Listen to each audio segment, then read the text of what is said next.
Halo, halo, apa kabar? Assalamualaikum warahmatullahi wabarakatuh. Saya Harus Arif dari Forum News Network bersama dengan Bung Rocky Gerung.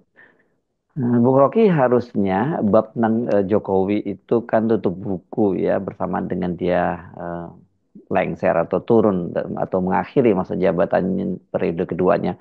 Namun kalau kita perhatikan sekarang ini mereka-mereka yang disebut oleh netizen sebagai ternak Mulyono itu masih mondar-mandir di talk show, membela eh, Jokowi, membabi buta, serang orang sana, serang sini. Tapi orang-orangnya sesungguhnya itu-itu saja dan narasinya itu juga itu-itu saja. Saya kira semakin terasa ada yang gelisah atau yang kalut bahkan di kubu Mulyono.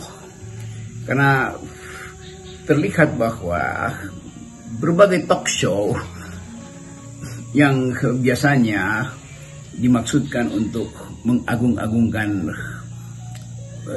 mantan Presiden Jokowi, akhirnya terlihat bahwa mereka yang dipasang sebagai narasumber kehilangan aura. Kalau kehilangan argumentasi dari dulu tuh, sekarang kehilangan aura tuh. Jadi ini satu tanda yang agak unik bahwa berbagai talk show diputar kiri kanan, bolak-balik narasumbernya adalah itu juga yang berkali-kali tidak punya poin, yang berkali-kali hanya mampu untuk mengucapkan bahwa Mulyono baik, Mulyono berhasil, Mulyono harus didukung. Jadi akhirnya kita masuk di dalam semacam jebakan demagogi itu. Demagogi itu artinya orang ngomong sesuka-sukanya tapi nggak ada poin. Makin suaranya makin besar lalu berupaya untuk menghalangi orang lain berbicara tuh. Jadi kita mulai melihat bahwa kesulitan utama dari golongan Mulyono ini atau kelompok pendukung Presiden Jokowi kehilangan kemampuan naratif. Nah, kelompok yang kehilangan narasi artinya kehilangan pikiran. Jadi terlihat bahwa psikologi di ruang-ruang publik, terutama di talk show itu, tidak mampu lagi diatasi oleh mereka yang turun lapangan karena diorder untuk membela Jokowi. Kan selalu ada poin bahwa kalau memang nggak ada yang bisa diucapkan, ngapain maksa? Ini kelihatan dungu sebetulnya. Tapi ya oke, itu yang jadi pilihan buzzer yang akhirnya makin lama makin sedikit dan akhirnya satu persatu maksa karena memang udah nggak ada orang, sehingga banyak narasumber yang juga merasa malas untuk ikut dalam talk show karena ya bergaul dengan kedangkalan itu kan. Dan hal yang sebetulnya unik di kita adalah kapasitas para buzzer ini hanya berlaku mungkin 2 menit pertama. Itu pun kalau mau di sopan santunkan, setelah itu zong. Jadi sebetulnya kita ada dalam jebakan baru, yaitu para komunikator istana, terutama yang masih menginginkan Jokowi itu dihadirkan ke ruang publik. Itu artinya menemui fakta bahwa mondar-mandir dari satu kamera ke kamera yang lain isinya sama aja tuh. Dan Presiden Jokowi mungkin menonton dari kejauhan dan merasa bahwa waduh ini kok agen-agen gue jadi loyo semua. Tapi udahlah, itulah konsekuensi dari perubahan suasana batin masyarakat Indonesia yang tetap menginginkan supaya Presiden Jokowi diadili. Diadili artinya dibawa ke pengadilan untuk diketahui apa masalahnya itu, karena banyak kasus yang dilaporkan dan belum pernah diperiksa oleh KPK, terutama karena ini soal korupsi.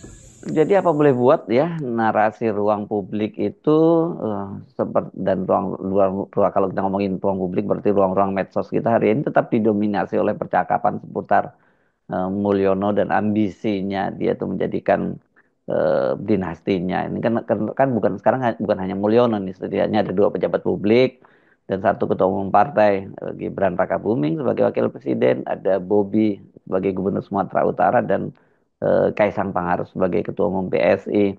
Dan karena Presiden Prabowo itu masih terus pasang badan untuk Mulyono, ya jadi dia ikut juga jadi sasaran serangan.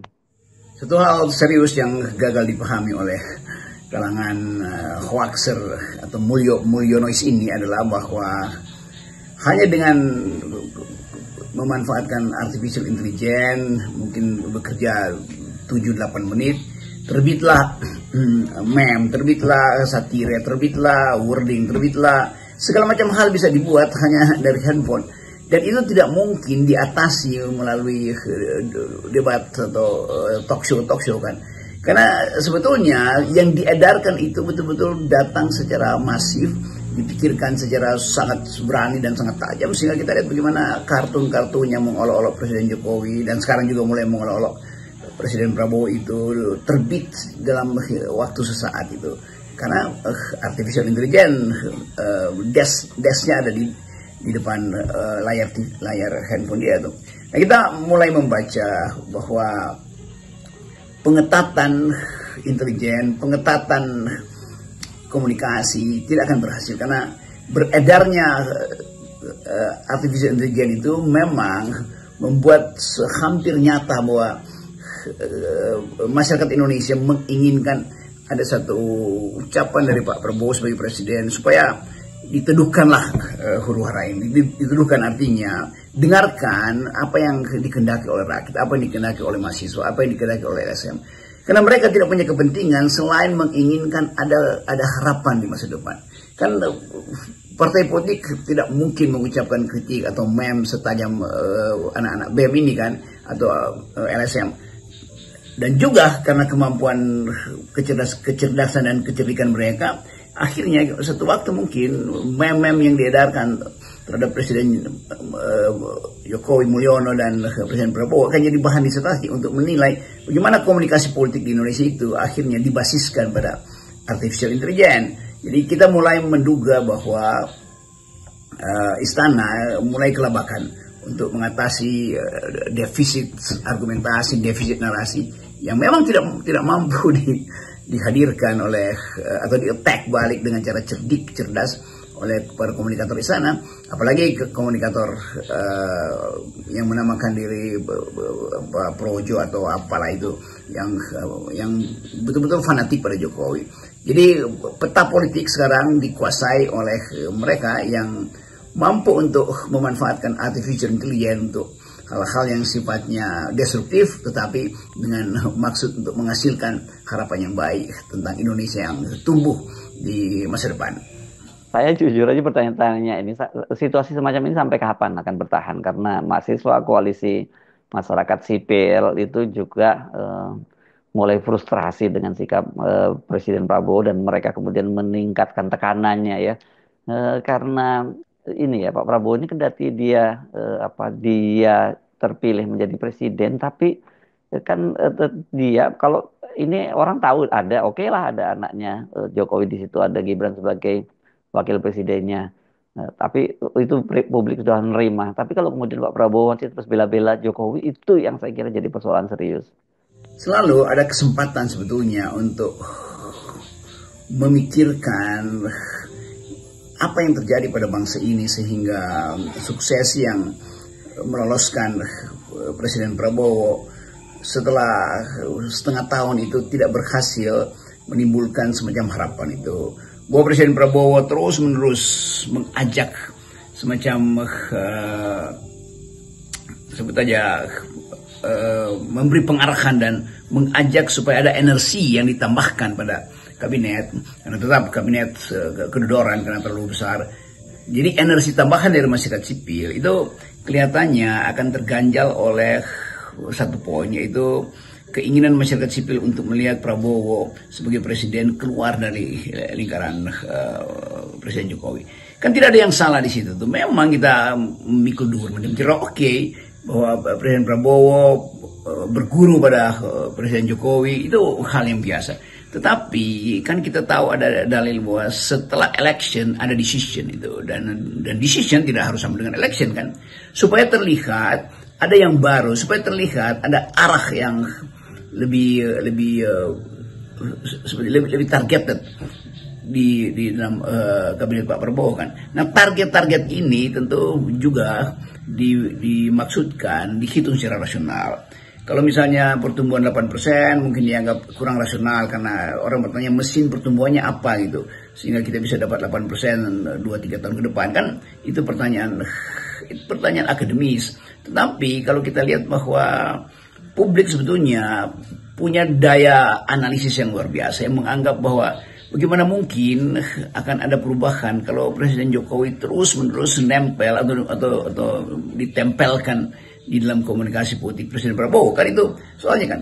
Jadi tetap kita lihat bagaimana kita tahu bahwa mungkin ada semacam strategi, ada semacam taktik yang sedang digodok oleh Gerindra atau Pak Prabowo sendiri. Tetapi publik tidak mungkin menawar strategi atau meminta sesuatu itu di luar arena yang hari ini tetap mendung kan. Kalau kita mendung artinya kita tidak mampu untuk membayangkan siapa yang akan menerbitkan matahari kan.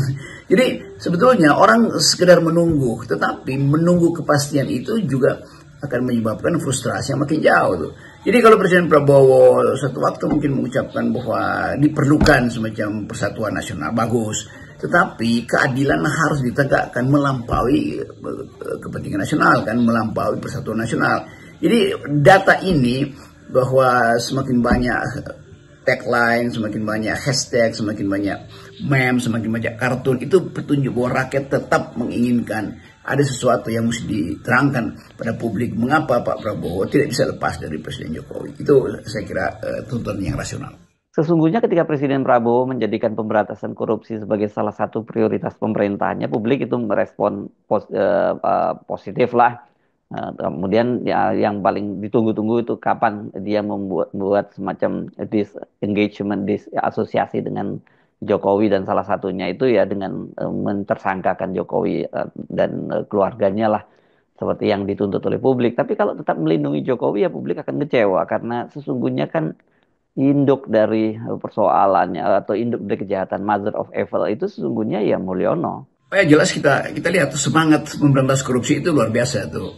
Jadi kalau itu yang kita andalkan, artinya kita menunggu apakah Presiden Prabowo akan mencicil pemberantasan korupsi ini dan akhirnya tiba pada nama-nama yang mendebarkan, atau ini sekedar dimaksudkan untuk memberi sinyal pada mereka yang di masa lalu berlaku curang pada negara dengan merampas, merampok atau memanfaatkan sumber daya bukan untuk kepentingan negara tapi untuk kepentingan keluarga. Nah kalau itu yang dibaca oleh publik, maka tentu arahan lebih lanjut diperlukan. Arahan artinya sinyal lebih lanjut diperlukan. Apakah setelah diumumkan si ini ditangkap kejaksaan, si ini akan diperiksa rumahnya kalau digeledah, apakah setelah itu ada tahap yang lebih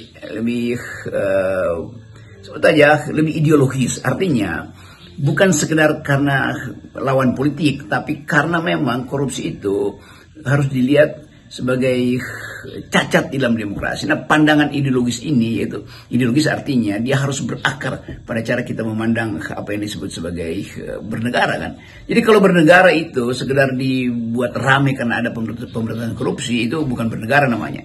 Bernegara artinya mendayakan seluruh energi publik, energi demokrasi untuk membuka ruang-ruang yang tadinya ditutup karena transaksi politik. Jadi dengan kata lain, kita sebut pemberantasan korupsi harusnya tidak ada transaksi politik.